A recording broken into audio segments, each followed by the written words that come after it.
All right. Hi, everyone. My name is Justin Essery. Welcome to the International Methods Colloquium. The International Methods Colloquium, or IMC, is a periodic online interactive seminar discussion on the application of quantitative statistical methodology to the social sciences, sponsored by Rice University and the National Science Foundation. Today's speaker is Benjamin T. Jones from the University of Mississippi, giving a talk based on joint work with Shauna Metzger. The talk is entitled Asking About Which, Improving Substantive Interpretations of Duration Models. Ben's talk will last between 30 to 40 minutes, after which point we will take questions from the audience. You can ask a question using the Zoom Q&A button that appears at the bottom of your webinar window. A link to Ben's paper and slideshow will be available in the Zoom webinar chat window so that you may refer to it throughout the presentation. And I'll post those links right after I finish with this introduction. Now I'd like to welcome Ben Jones to the IMC. Ben, welcome. Thank you, Justin. I'd like to thank Justin for hosting and for offering me the opportunity to be here today. What I'm going to be presenting is a co-authored project with Shauna Metzger at the National University of Singapore. And the basic idea that we're going to start with is one that should be familiar to most political scientists, especially those working in international relations and comparative politics, but this applies across all different fields of political science. And really what we're interested in is what is the best way to go about modeling binary time series cross-sectional data, right? In short, panel data with a dichotomous dependent variable. Now, as most of us are probably already familiar with, when you're confronted with this kind of situation where you have a panel data structure and a dichotomous dependent variable, you have, broadly speaking, two central approaches that you can possibly employ. The first is to use either a logit or a probit model with some kind of time trend. And alternatively, you have some kind of survival model or event history analysis. In particular, the Cox model is what we'll focus on today. So our starting point for this talk is to sort of weigh the pros and cons of these two approaches. And as you'll see, Shauna and I argue that Cox models have a lot of advantages compared to a logit or a probit model in this kind of time series cross-sectional setup. The next thing we want to focus on then is why aren't Cox models used more often in this kind of literature? In particular, as we'll show, Cox models have a number of really nice advantages compared to logit or probit models, and yet we don't use them all that often. And I think the reason why that Shauna and I argue is they're really hard to interpret. For anyone who is maybe not intimately familiar with these models, there's a lot of sort of terminology and jargon that makes post-estimation statistics especially difficult. And for those who are familiar with these models, you are probably aware of a situation in which you go to explain the substantive results of your model and the eyes of your audience glaze over, right? You're using terms like hazards and survival curves that just aren't familiar to a lot of political scientists.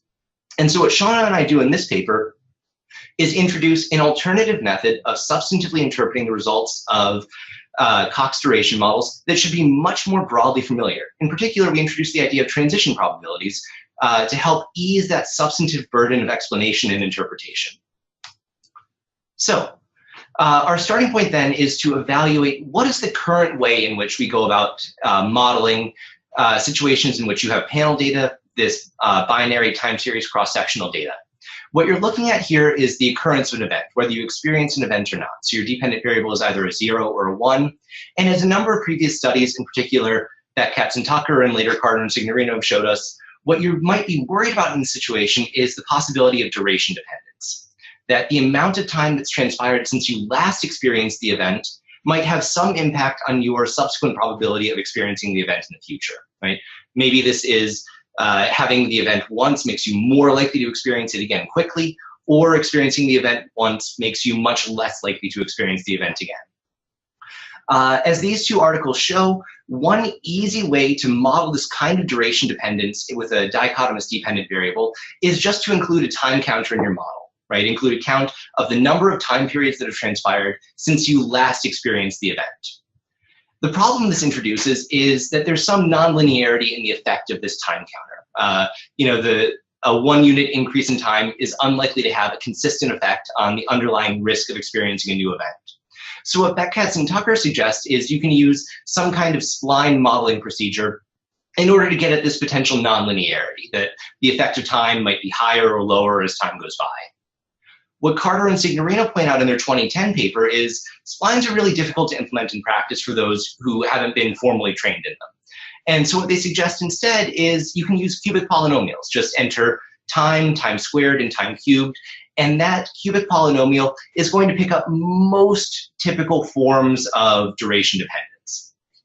So when you're using a logit or a probit model to capture this kind of situation, to model duration dependence, these are the two approaches that typically get employed.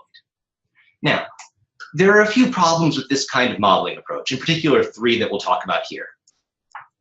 The first potential problem is that you might model the baseline hazard inappropriately. You might misspecify it. That is, when you're including those time counters in the model, it's possible that you don't capture the nonlinear effect correctly.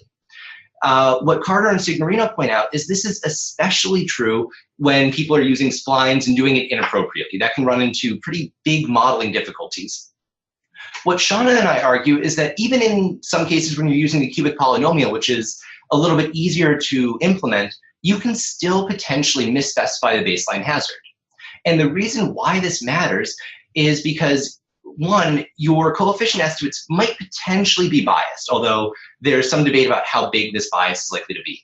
But more importantly, as Shauna and I demonstrate in some other work, and as we see in a forthcoming paper by Rainey in Political Analysis, just because you get unbiased estimates of the coefficients, it doesn't mean that your post-estimation quantities are likely to be similarly unbiased. That is, if you misspecify the baseline hazard, everything you estimate afterwards, all of your hazard rates or predicted probabilities in the context of a logit or a probit, might equally be biased.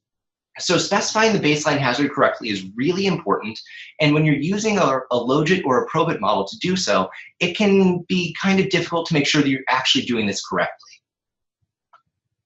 The second challenge that you tend to encounter when modeling duration dependence in the context of a logit or a probit model is the proportional hazards assumption.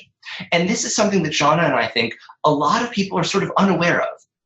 The reason why Beck, Katz, and Tucker introduced the idea of a time counter and cubic splines, and why Carter and Signorino introduced the idea of a time counter and time polynomials, is because it models and replicates the idea of a Cox duration model. Right? It gives you a functionally equivalent estimate. But as you're including that functionally equivalent estimate, you're making similar assumptions to the Cox model. In particular, you're making the assumption that your coefficients have a proportional effect on the hazard of experiencing an event over time. That is, if one variable has the effect of increasing the risk of an event by 30% early on, then you have to make the assumption that that same 30% increase in the underlying risk is true at time period 1, time period 10, time period 100. Now, in the context of Cox models, this is a well-known assumption, and there are standard tests that most people are familiar with. In the context of logit and probit models with duration dependence, it seems like this is a much less well-understood assumption. Now, Carter and Signorino in their 2010 paper make this point clear. And moreover, they introduce a method to go about testing it to determine whether or not there are violations of this proportional hazards assumption. However, in order to figure out whether or not people are actually doing this kind of testing appropriately, Shauna and I engage in a meta-analysis. In particular, what we do is we look at all papers published in the American Political Science Review, the Journal of Politics, and the American Journal of Political Science since the Carter and Signorino paper was published that cite that paper. This gives us a sample of 29 articles published in those 3 journals, citing that paper, that report a logit or a probit model with time trends and time polynomials in the main text of the paper. Of those 29 articles, only one of them includes any reference to testing for violations of the proportional hazards assumption. None of the others mention it. Now, it's possible those other articles do test for the violations of the proportional hazards assumption and don't find any, but it's never reported. And given the implications of violations of the proportional hazards assumption that go unmodeled, this seems like a significant drawback to logit and probit models. We think one of the reasons why this isn't being done is because the testing procedure in logit and probit context is quite cumbersome. You have to estimate a series of different models, and then you have to estimate one likelihood ratio test for each of those models. We can talk more about the testing procedure during the Q&A, but it's needless to say, this is sort of cumbersome, and it's not included in standard statistical software. The third and final challenge that we think logit and probit models have when modeling this kind of binary time series cross-sectional data is a difficulty in differentiating between the onset of an event and its duration. And McGrath in 2015 in a political analysis article makes this point very, very well. There are a few different ways to handle this. One common trend that we see in a lot of the literature is to code a dependent variable, 1, in the event that it experiences an onset. So if we're talking about the onset of a militarized dispute, say, you code it as a 1 in the year in which that onset occurs, and then 1 for each of the following years in which that event is ongoing. Now, as McGrath points out, this risks conflating the determinants of event onset and event duration. A different way of getting at this is to code years in which an event starts as 1 and all subsequent ongoing years as 0. But this presents a different problem. It conflates zeros. You end up in a situation where zeros could either indicate an ongoing mid or an ongoing event, or no event at all. And so neither of these is especially great. It risks conflating your estimates and getting lots of bias involved. Now, McGrath introduces a potential solution to this in the context of logit and probit models, but we think Cox models provide an even more elegant solution. So transitioning to Cox duration models, these change the dependent variable just a little bit in sort of a subtle way. In logit and probit models, your dependent variable is event occurrence. Does the event happen? In Cox duration models, the dependent variable is the time it takes for an event to happen. So you're basically asking yourself, how long until an event occurs? Now, we think that Cox models overcome each of the 3 difficulties that logit and probit models have that were outlined in the previous slide. First, Cox models are semi-parametric in nature. That means the baseline hazard, the underlying risk of an event occurring that you're capturing with time counters in logit and probit models, is left unspecified. What that means in practice is that you're getting a non-parametric estimate. That means you can't misspecify the baseline hazard, and the Cox model does this automatically for you. So you don't need to spend any time worrying about whether you specified this correctly or not in the context of a Cox model. Second, whereas testing for violations of the proportional hazards assumption are a little bit cumbersome and less well understood in logit and probit models, these are very well established tests in the context of Cox duration models, and there are canned routines to do this in Stata and R and lots of other statistical software. Right? So testing for violations of the pH assumption are well known and easy to do with respect to Cox models.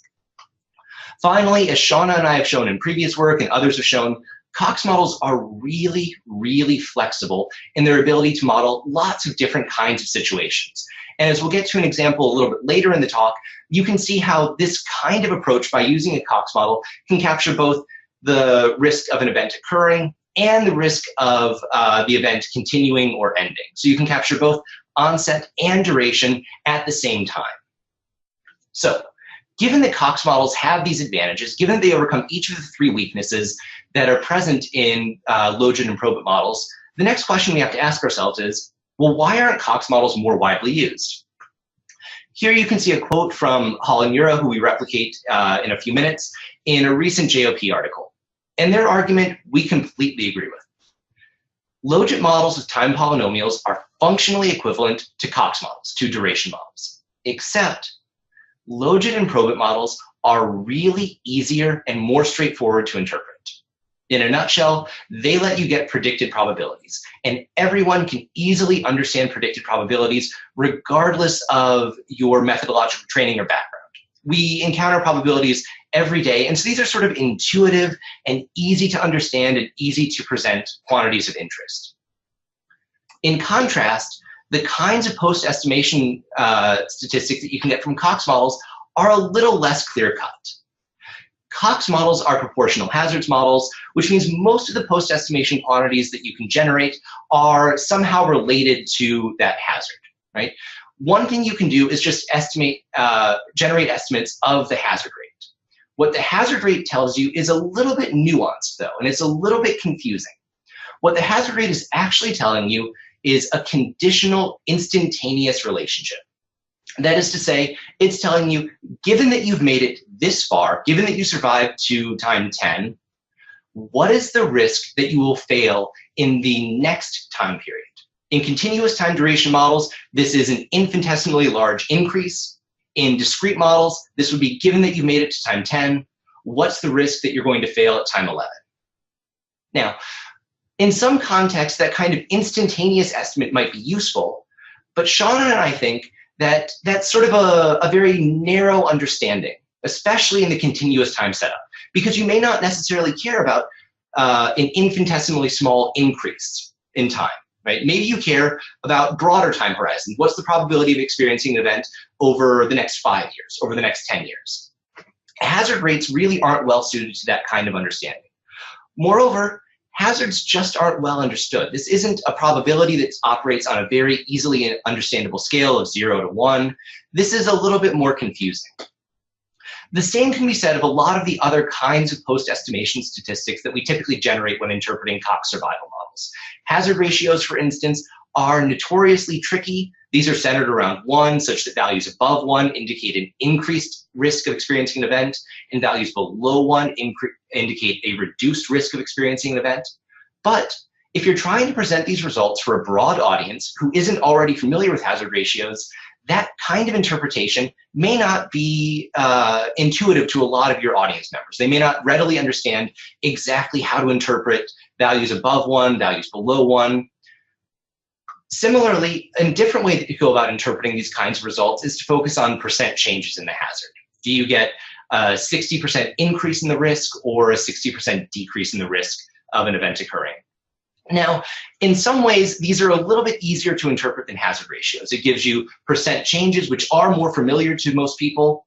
The downside is this can get you some relatively weird estimates, right? In particular, if you're working with especially rare quantities of interest, you might see relatively large percent changes that correspond with relatively small substantive changes, right?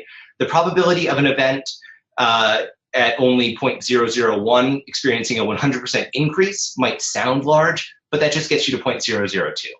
So we think all of these quantities that you generally think of when you think of Cox models are a little harder than they ought to be. The solution Shauna and I present is to estimate transition probabilities instead. Now, transition probabilities are a much more intuitive way to go about presenting the results of your model. All that a transition probability is saying is what is the probability that a subject will experience the event by a given point in time, right? What is the probability that you will have experienced the onset of a mid by time 10, by time 11? This gets you a much more intuitive and readily interpretable quantity of interest than you have with hazard ratios or anything else, because this is just a probability. It ranges from 0 to 1, and so most people can readily be cued into what you're talking about.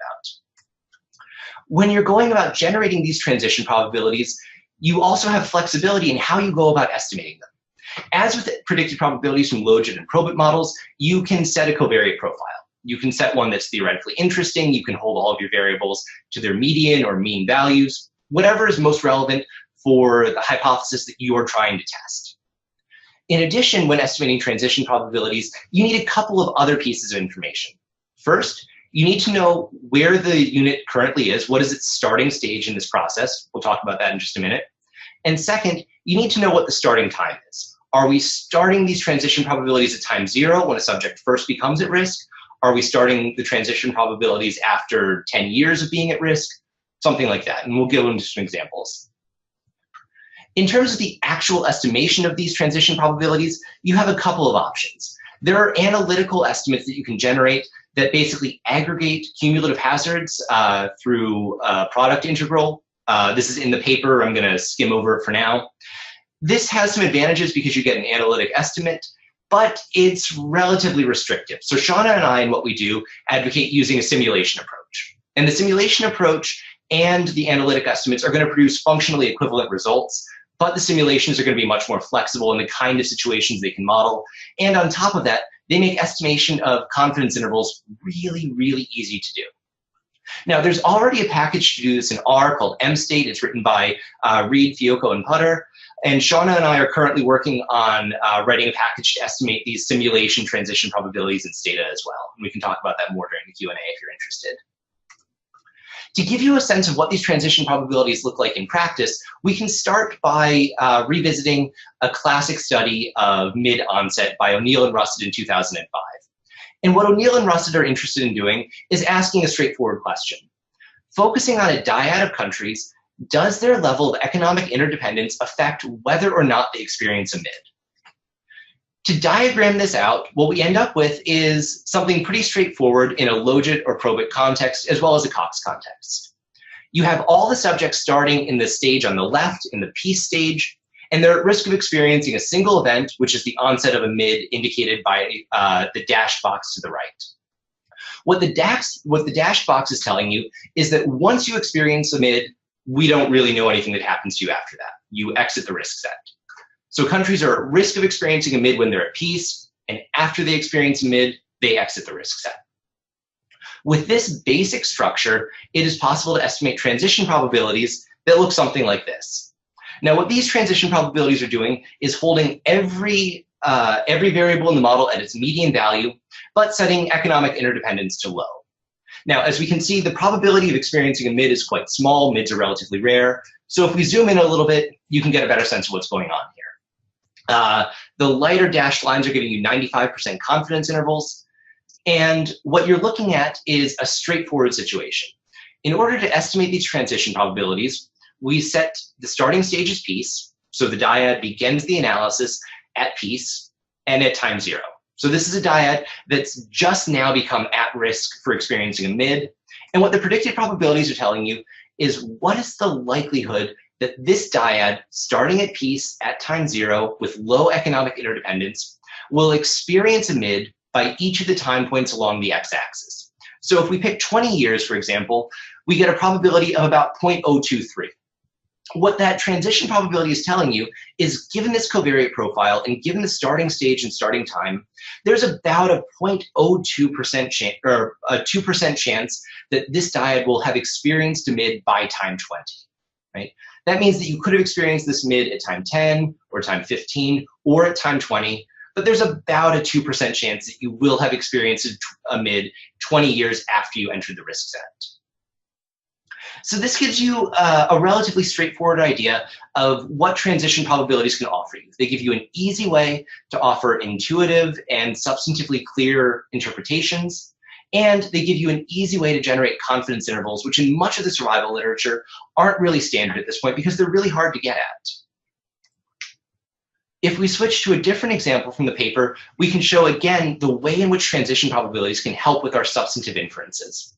Here we're switching to an example from judicial politics, and what we're focusing on is the risk of the Supreme Court striking down or invalidating a significant piece of legislation.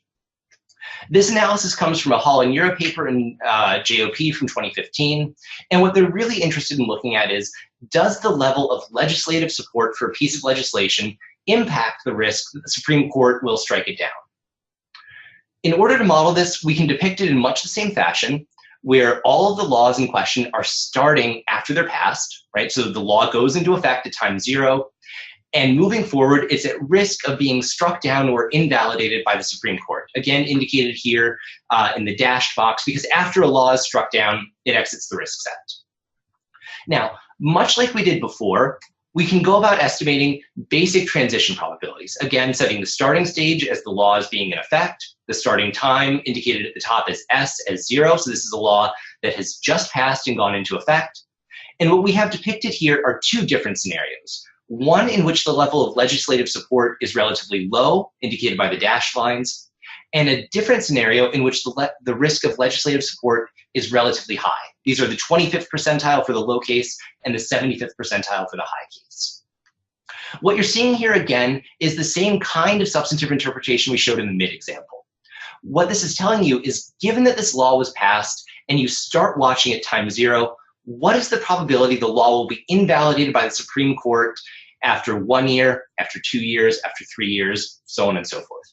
And what you can see is that, just as Hall and Euro find, laws with low levels of legislative support are significantly more likely to be invalidated by the Supreme Court than laws with high levels of legislative support. And you can see this difference becomes statistically significant after about 5 years. Now, this is a relatively straightforward way to estimate transition probabilities. But one of the nice properties of transition probabilities, rather, is that you can customize them to offer more interesting or substantively relevant scenarios. So, for example, let's say rather than starting with analyzing a law immediately after it's passed, we want to know what's going to happen 10 years after, given that it hasn't been invalidated yet. So a clear case of this would be something like the Affordable Care Act. The Affordable Care Act was passed in 2010, so it's been around for a while, but before the election, House Republicans filed a new lawsuit that looked like it was going to be on its way to the Supreme Court. What we might be interested in then is, does this relationship hold for a law that's been in effect for 5 years or 10 years? And so what the panel on the right is showing you is the same scenarios on the left, but varying the starting time. On the left, we're looking immediately after a law is passed, setting the starting time to 0. And on the right, we're setting the starting time to 10. So this is basically a situation in which a law has been in effect for 10 years and trying to figure out, does the degree of legislative support continue to be statistically different, or continue to have a statistically significant effect on the risk of the Supreme Court overturning the law? And what we can see is the answer is no, right? For the entire time period in the graph on the right, what you're looking at is the fact that there's no significant difference in the level of legislative support, right? Low levels of legislative support and high levels of legislative support are equally likely to be struck down by the Supreme Court. So what both of these examples hopefully show is that transition probabilities offer a flexible and more intuitive way to interpret the results of Cox duration models. Now, this is good in and of itself, right? Having a better way to interpret and understand these models is important. But as I mentioned at the beginning of the talk, there's more at stake here than just better interpretation of Cox models. In particular, there are real problems with using logit and probit models to capture this kind of binary time series cross-sectional data setup. And one of these big problems has to do with detection and correction of proportional hazards violations. So if we return to the mid example we looked at previously, it's not just that we're interested in the determinants of when dyads transition from piece to a mid, but also the fact that there may be non-proportionality involved here, that certain coefficients might have a large substantive effect early on, and that effect might change over time, either getting stronger or weaker, or vice versa. So what you're looking at here is a reduced form estimation of the model, comparing the estimates of a logit model with time polynomials to a Cox model. And what you can see is that you're getting generally equivalent estimates across the two. There's some discrepancy with allies, but with respect to the other coefficients, you're getting roughly similar estimates in terms of sign and statistical significance. But this belies the important point that there might be violations of the proportional hazards assumption in both the logit and the Cox model. And in fact, when you test for violations in both of these instances, in both models, you get the same answer, that each of these three variables violates the proportional hazards model and thus needs to be corrected. Once you correct for violations of the proportional hazards assumption, which we do here just by interacting the offending variable and a particular functional form of time, you get much different estimates than you otherwise would, right? And you detect these violations the same in a logit model through likelihood ratio tests as you do via a Cox model based on residual-based tests. To get a sense of why this matters, we can again review what's at stake here, right? So according to the logit model, alliances have a negative and statistically significant effect on the risk of a mid starting. Joint international organization membership has a positive effect. If the two states in the dyad are members of more IGOs together, they are more likely to fight a mid. And democracy, this is the least democratic state in the dyad, has a negative effect. The more democratic that state is, the less likely they are to fight a mid. But what the violations of the pH assumption told us is that these effects are likely to vary over time. Following a strategy laid out by Amanda Leicht in her 2011 paper, we can plot the combined coefficients, which basically shows how the effect of these covariates changes over time. So the y-axis in each of these plots is showing you what the actual coefficient for alliances, IGO membership, and democracy is doing over time with confidence intervals. What you see is that when you actually take these violations of the pH assumption into account, you get radically different answers.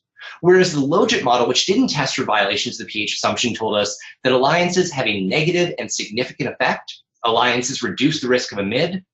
When you take the time-varying nature of this effect into account, you can see in the blue on the left that this is only true for the first couple of years. After about 2 years of being at risk for a mid, alliances loses all of its statistical effect, right? 0 is contained within those 95% confidence bands. Similarly, for joint IGO membership, what you see is for the first about 10 years, the logit model is right. Joint IGO membership increases the risk of a MID. But after about 10 years, this effect loses statistical significance. And then after about 35 years, this effect actually flips, such that joint IGO membership reduces the risk of experiencing a MID rather than increasing it. Finally, for democracy, the logit model shows that democracy has a negative effect on MID onset. And when you take into account the time-varying nature of effect, this is true. But this shows that democracy's effect gets stronger, right? That the longer you remain at risk for experiencing a MID, the more and more negative effect the effect of democracy is. So what each of these is showing is that if you fail to take into account proportional hazards violations in either a logit or a Cox context, you risk making erroneous inferences, right? You run the risk that the kind of coefficient estimates you're generating are at best limited, as in the case of democracy, and at worst biased, as in the case of the other two. Now, the third problem with logit and probit models that we discussed previously has to do with this onset versus duration difficulty, which we can subsume within the larger category of the ability of logit and probit models to model causal complexity in processes. What we're looking at here is a slightly redrawn figure. That is to say, what we might be interested isn't only the risk of a dyad moving from piece to mid, that is the risk of event onset, but also the risk of moving back from mid back to piece. What this is getting at is the idea that you might be interested not only in why events start, but in what causes events to endure or to end, captured by the two green arrows moving right and left. And what those green arrows are telling you is that there could potentially be violations of the pH assumption heading in both directions. Returning to our naive Cox estimate, what we're looking at here is the effect of a variable for economic interdependence. This is one of the key theoretical variables from the O'Neill and Russett study. And what we find is a negative and statistically significant effect. When two states in a dyad are more dependent on one another economically, they are less likely to experience a MID. Now, this finding is fine as far as it goes, but it fails to take into account this more complex situation that we might be interested in.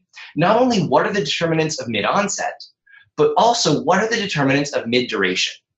And what we can find is that when you examine these things simultaneously, you get a relatively interesting effect. You see that not only does economic interdependence have a negative effect on mid-onset, that is, greater levels of economic interdependence make you less likely to experience a MID, but also greater levels of economic interdependence also make you more likely to experience a transition from the mid stage back to peace. Putting these things together, then, what this tells us is that economic interdependence makes you less likely to experience a MID, and should you experience a MID, it makes the duration of that MID shorter. What this offers you is a more holistic sense of the role that economic interdependence plays in the dispute process, and getting at this kind of more complex process where you have multiple stages and multiple transitions is trivially easy in Cox duration models. It simply involves estimating a different baseline hazard for each of those transitions and including transition-specific covariates, which are relatively easy to do.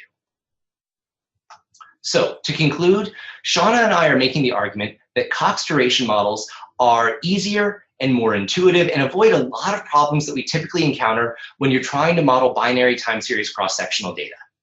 Moreover, because we now have transition probabilities as a way to interpret the results of these Cox models, we have a more flexible, intuitive, and easily understandable method to interpret their results. In a nutshell, what this gives you is the ability to model lots of different situations and to readily detect and report violations of the proportional hazards assumption. Finally, the ability to model these different transitions in different stages gives you a more holistic sense of a dispute process in the mid example, right? It gives you the ability to focus not only on mid onset, but also on mid duration. Overall, what this lets you say is not just what's the risk of experiencing a mid, but what's the risk that you're going to be seeing a mid at any given point in time moving forward as opposed to being in this piece stage. Thank you very much for listening, and I'd be happy to take your questions now.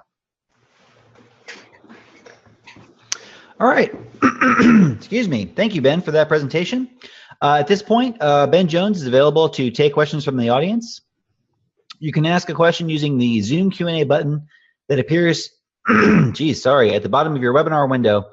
And we did have one question during the talk. So I noticed that you mentioned the R package MState that could be used to estimate these transition probabilities. Can you talk a little bit about, that's not your package, but can you talk a little bit about how it works and how the Stata package relates to that you're working on? Sure. So the MState package comes from Reed, Fiocco, and Putter, and I think the data on the package is 2011. They have a Journal of Statistical Software piece introducing it.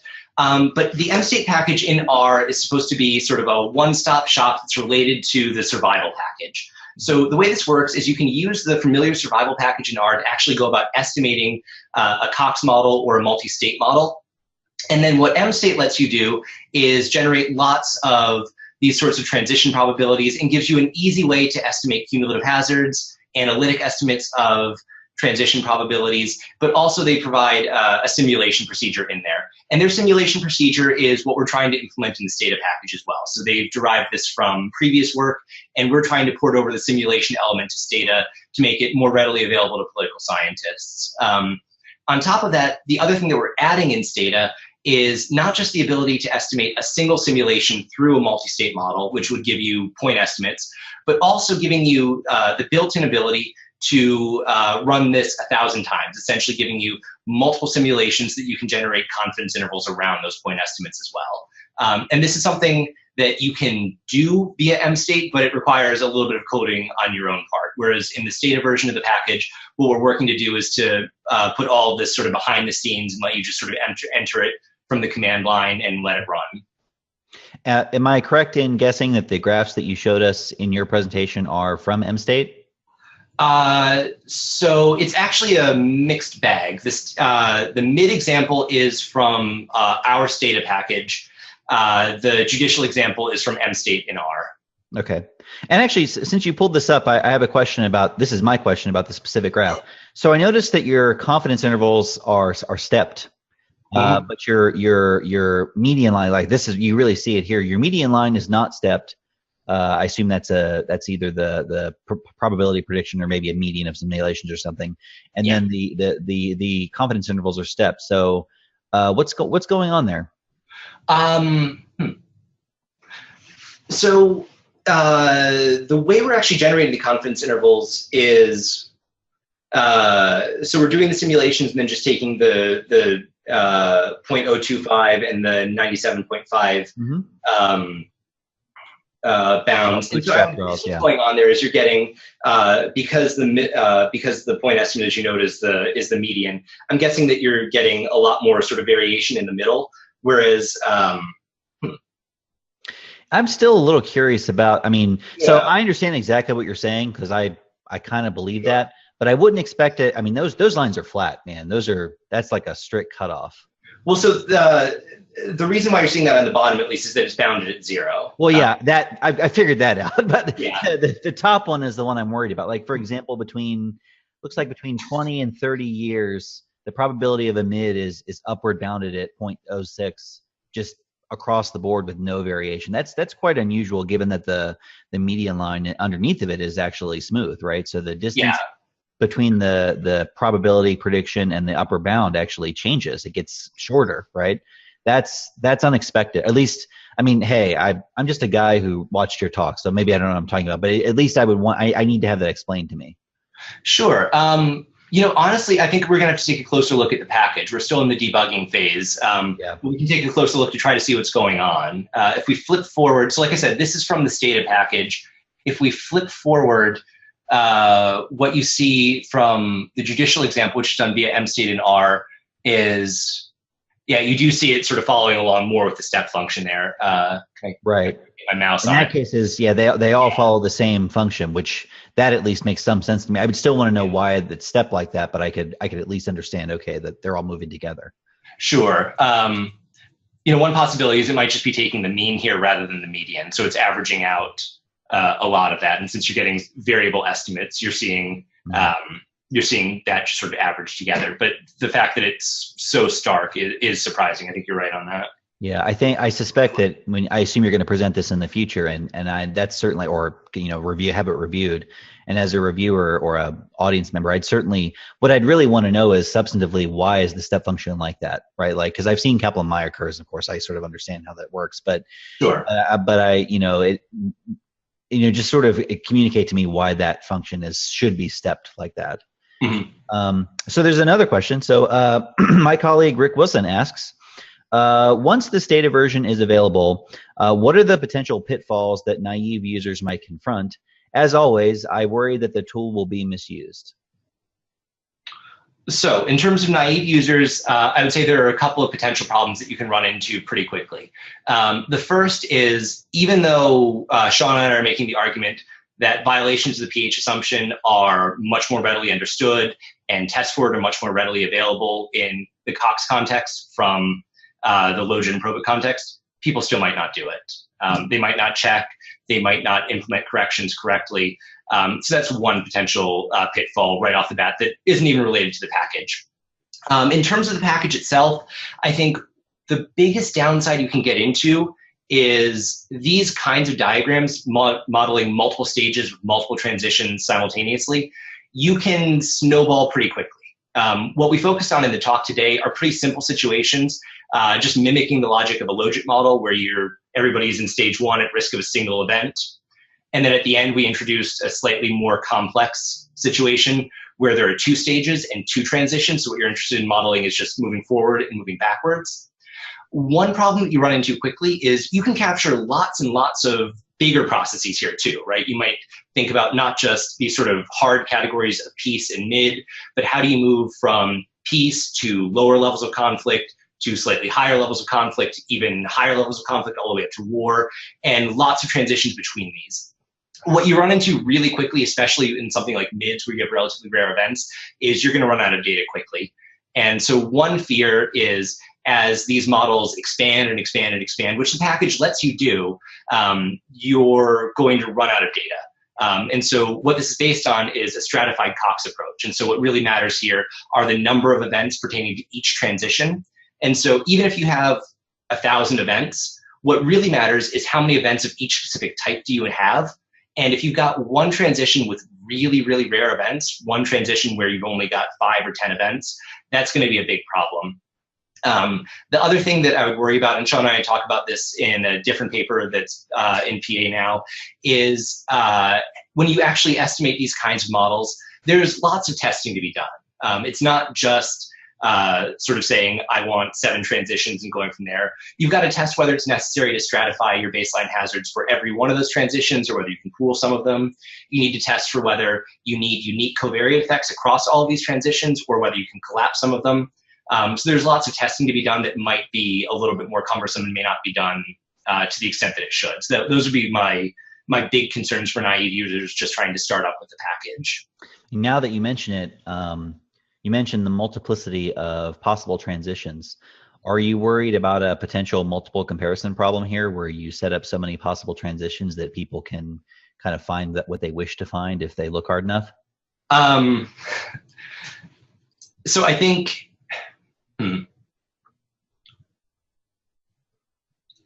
it's a little hard for me to answer that because yes, so I agree with you completely. That is a risk here. What I'm trying to think through is whether the risk is greater here than it is in other contexts. I think potentially just because of the number of decisions you have to make about testing coefficient equivalence across transitions, you might see some fudging there, making either good-natured error or otherwise.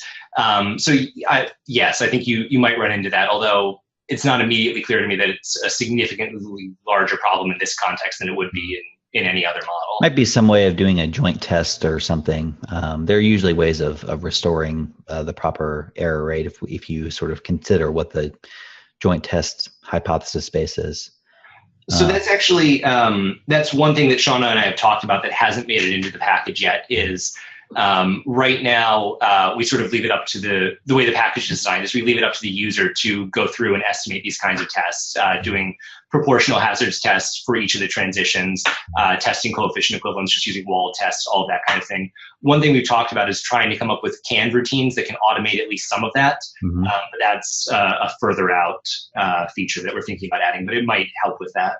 Well, you might, I mean, so I'm I hate to plug my own work, but in this case, it actually is pretty relevant. So Jane Sumner and I have this paper basically about interaction terms, where or interaction analysis, where the analysis of interactions creates a multiple comparison problem, and you kind of have to be mindful of that because you can end up finding illusory results basically because you just asked way too many questions, right? You gave yourself 50 chances to get a result.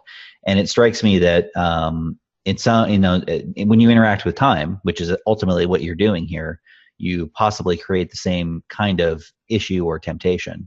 And so if you could make your package, and it's fairly easy to, in an automatic way, adjust the CIs so basically, when you look across a bunch of CIs, you get appropriate coverage for the joint test of looking across all of them at the same time, as opposed to point-wise confidence intervals. That's actually a relatively easy adjustment as these things go to make. Okay, that's a good idea. Thank you. I have one more question for you. I was as you were giving your talk, I had the Carter and Signorino paper pulled up, and I was kind of paging through, refreshing my memory of what they said. It strikes me that, as you mentioned at the beginning, that duration and survival models are kind of weird in several ways. Whenever I have to teach them, I have to remind myself what I'm doing because it's weird. It's easy to get it wrong. And logit models are the opposite of that, right? Logit models are very simple. And at least for me. And so one thing I could say as a response to your paper is, all right, I understand I need to test this pH assumption. Okay, fair enough. What I'll do is I'll just interact every variable in my model with time, and then I'll do a joint F-test on all the interactions. And if I can pass that, great. And if not, well, I'll figure it out. I'll work it out. Is that a problem? So doing it all at once is a problem. The procedure that Carter and Signorino lay out is actually a variable by variable approach, right? So you take the first variable in your model, interact it with time, and then estimate a likelihood ratio test comparing that interaction model back to the core model, and then move on to the next one.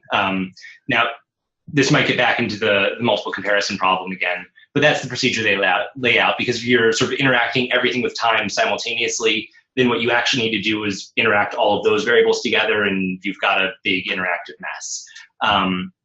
So I think if that's what you take as sort of a logit user from this paper, I'm okay with that, right? What Shauna and I are trying to advocate is a couple of things. One, testing of pH violations is really important from a substantive perspective, and so if the people who are doing logit models with time trends take that and nothing else from the paper, I'm happy. I am. Hopefully what we've also shown, though, is that by switching to a Cox context, you get other benefits, too. You get increased flexibility with respect to the ability to model sort of more complex stage structures, onset and duration.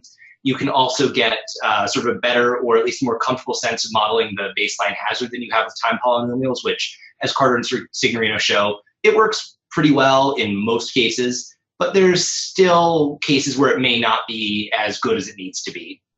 The last thing that I would say is transition probabilities and predicted probabilities are similar in that they're probabilities, but the transition probabilities give you a slightly different kind of inference. What predicted probabilities are telling you is just at a given point in time, what's the probability of experiencing an event, right? What's the probability of a war breaking out in 2012, if that's what you set your predicted probability up to tell you.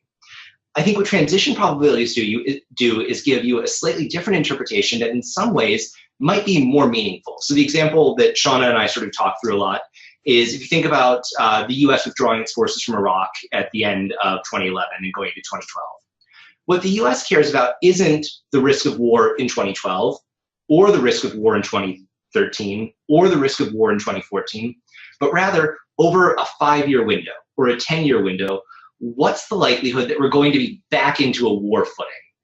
And so I think transition probabilities in this kind of context can answer that more holistic sense, not just what's the instantaneous risk of experiencing an event, but what's the probability that you're going to be in the war stage as opposed to the peace stage. And so I think that would be an added benefit of the Cox transition probability approach. All right. Well, it looks like we don't have any more questions, and I'm always happy to wrap up a bit early. So first, Ben, I want to thank you for being a part of the IMC this week. His presentation will be posted to our website shortly after this broadcast if you want to share it with your friends or watch it again later. I also want to announce, and this is our last talk for this talk I'm about to announce is the last talk for this year, March 31st at noon Eastern Time. We will host a talk by Phil Schrodt of Paris Analytics, formerly of Penn State University. Phil's talk is entitled Current Developments in Event Data. Please see our website, www.methods-colloquium.com, to get information about this talk. And I will mention this talk is actually also going to be held concurrently with Rice's IR workshop. So we'll have a live studio audience for Q&A. So I'm curious/nervous to see how that will go. Anyway, Ben, thanks very much for being here this week. I really enjoyed your talk. Great, thank you. I appreciate it. Thanks to everyone. See you next week.